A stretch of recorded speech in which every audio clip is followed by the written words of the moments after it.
नहमदुहु व नसल्ली अला रसूलिहिल करीम।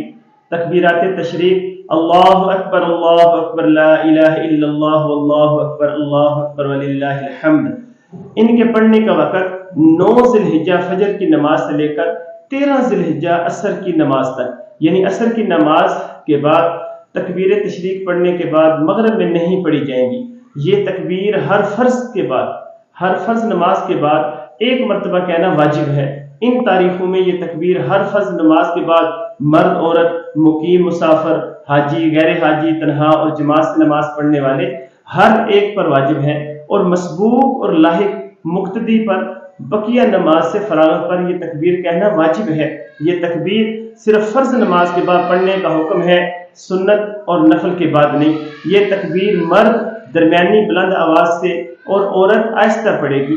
अगर किसी नमाज के बाद इमाम साहब ये तकबीर कहना भूल जाएं तो मुक्तदियों को चाहिए कि फौरन खुद तकबीर कह दें, इमाम साहब के तकबीर कहने का इंतजार न करें। सही कौल के मुताबिक एक से ज्यादा मरतबा कहना सुन्नत के खिलाफ है, फतावा शामी में है।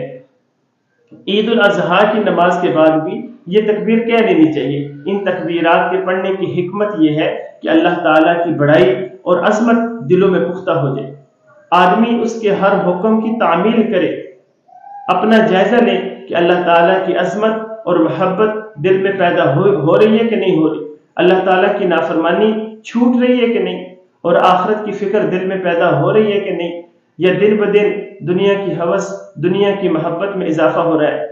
और ये जो मैं कुर्बानी का अमल करने लगा हूँ, ये खालिस्तन अल्लाह की रजा के लिए करने लगा हूँ, इसमें दखलावा, रियाकारी बिल्कुल ना हो।